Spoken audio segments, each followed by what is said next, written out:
RTC డ్రైవర్లు కండక్టర్లు ఆందోళనకు దిగారు. తమపై జరుగుతున్న దాడులను అరికట్టాలని డిమాండ్ చేశారు. విధుల్లో ఉన్న కార్మికులపై దాడులు చేసే వారిపై కఠిన చర్యలు తీసుకోవాలని కోరారు. తమ భద్రతకు ప్రభుత్వం హామీ ఇవ్వాలని కార్మికులు కోరారు.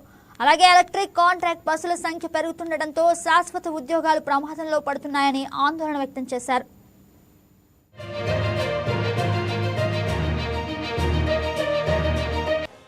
విజయవాడలో ఆర్టీసీ డ్రైవర్లు మరియు కండక్టర్లు ధర్నాకు దిగారు. ఈ రోజు రేపు మహాధర్నా జరగబోతుందని కూడా విన్నవించారు. అసలు వారి ప్రధాన డిమాండ్స్ ఏంటో అడిగి తెలుసుకున్నాం. సరే ఏంటి సార్ అసలు ఈ ధర్నాకు గల కారణం ఏంటి? అసలు ఈరోజు రాష్ట్ర వ్యాప్తంగా 129 డిపోలు నాన్ ఆపరేషన్లో పెద్ద ఎత్తున నిరసన కార్యక్రమాలు చేపట్టడం జరిగింది. ప్రధానమైనటువంటి డిమాండ్లు ఏవైతే ఉన్నాయో ఈ ఆర్టీసీకి సంబంధించినటువంటి ఈ రోజున విద్యుత్ బస్సుల పేరుతోటి మరి ఆర్టీసీలో ప్రైవేటు బస్సులని ప్రవేశపెడతా ఉన్నారు. ఈ బస్సులు ప్రవేశపెట్టేటప్పుడు దానికి సంబంధించినటువంటి ఆర్టీసీ సిబ్బంది ఎవరూ లేకుండా ప్రైవేటు వ్యక్తులకు అప్పచెప్తా ఉన్నారు. ఆ ప్రైవేటు వ్యక్తులకి మరి అప్పచెప్పేటప్పుడు 2030 నాటికి అన్ని విద్యుత్ బస్సులు ఉండాలని మేనేజ్మెంట్ ప్రభుత్వం చెప్తా ఉంది. దాన్ని మేము పూర్తిగా స్వాగతిస్తా ఉన్నాం. ఈ స్వాగతించేటువంటి క్రమంలో ఈ ఆర్టీసీ పూర్తిగా ప్రైవేటు పరం అయ్యేటువంటి ప్రమాదం కాదు, కళ్ళకు కట్టినట్టు కనపడతా ఉంది. దాన్ని మేము వ్యతిరేకిస్తున్నాం. ఖచ్చితంగా ఏపీఎస్ఆర్టీసీకి సంబంధించి ఆర్టీసీ బస్సులని సంస్థ సిబ్బంది సంస్థ సొంత బస్సులుగా మాత్రమే నడపాలనేది మా ప్రధానమైన డిమాండ్తో పాటు ఈ పీఆర్సీకి సంబంధించి దాదాపు 3 సంవత్సరాలు పీఆర్సీ కాలం అయిపోయింది. మరి కార్మికులుగా ఈ సమాజంలో ఉద్యోగస్తులుగా మేము భాగస్వామ్యం అయినప్పుడు దానికి సంబంధించి ఏ రకమైనటువంటి ప్రయత్నం చేయకుండా రావాల్సినటువంటి డిఏలు దాదాపు 5 డిఏలు 24 నెలల పీఆర్సీ బకాయిలు ఇంత పెద్ద ఎత్తున ఆర్థిక నష్టం మాకు జరుగుతూ ఉన్నప్పుడు ఖచ్చితంగా మా గళం విప్పడానికి మా నిరసన తెలియజేయడానికి మాత్రం ప్రభుత్వమే దానికి బాధ్యత వహించాలి.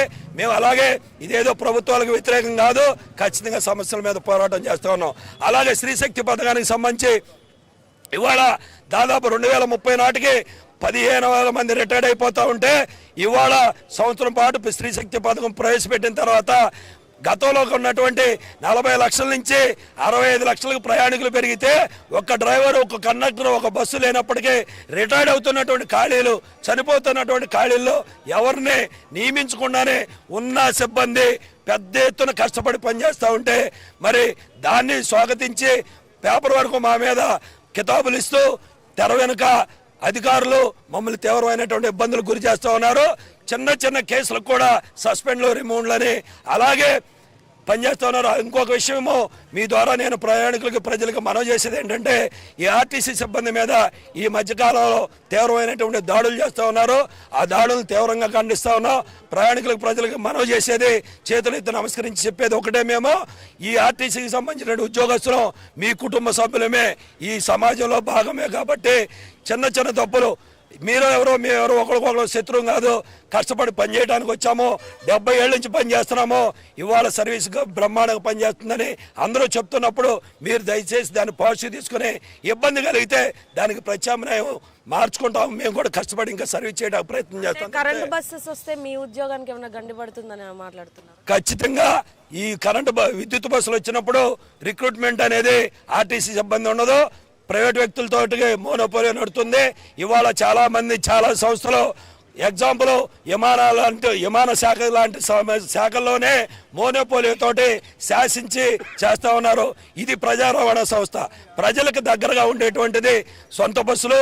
అలాగే దీనికి రిక్రూట్మెంట్ ద్వారా ఇక్కడ ఉన్నటువంటి ప్రయాణికులు ప్రభుత్వంలో ప్రజలకు సంబంధించినటువంటి పిల్లలు కుటుంబ సభ్యులు కూడా నిరుద్యోగాన్ని నుంచి కూడా బయటకు వచ్చేటువంటి అవకాశాలు ఉంటాయి తప్పితే ప్రైవేటు వ్యక్తులకు వెళ్ళడం వల్ల ప్రజల నుంచి ప్రయాణికుల నుండి ఈ ఆర్టీసీని దూరం చేసేటువంటి కార్యక్రమం స్పష్టంగా కనపడుతుంది. కాబట్టి దయచేసి దాన్ని విరమించుకోవాలని. సార్ ఇటీవల డ్రైవర్ల మీద కూడా పలు ఫిర్యాదులు వస్తున్నాయి. స్టాపుల్లో బస్సులు ఆపట్లేదని, ప్రయాణికులు ఎండలో ఎండినా మాడినా అలాగే నుంచునే పరిస్థితి కనిపిస్తుంది కానీ బస్సులు మాత్రం ఆపట్లేదని, దాని మీద ఏమంటారు? దీనిలో పూర్తిగా మేము చిన్న ఇబ్బందులు పడుతున్నటువంటి సందర్భంలో దాన్ని మేము సరి చేసుకుంటాము.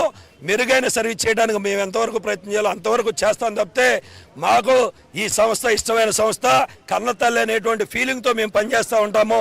ఎక్కడన్నా రోడ్డు ఇబ్బందులు లేకపోతే ఆపేటువంటి క్రమంలో ఎక్కడెక్కడ చిన్న ఇబ్బందులు తప్పితే ఇంటెన్షనల్గా ఏమీ చేయము.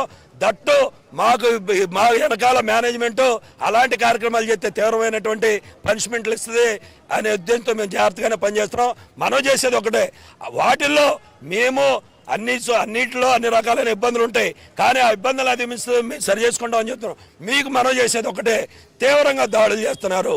ఆ దాడుల వల్ల నీ కుటుంబ సభ్యుడు అవ్వచ్చు, మీ బాబాయ్ గారి పిల్ల అవ్వచ్చు, ఇంకొకళ్ళు ఎవరన్నా అవ్వచ్చు.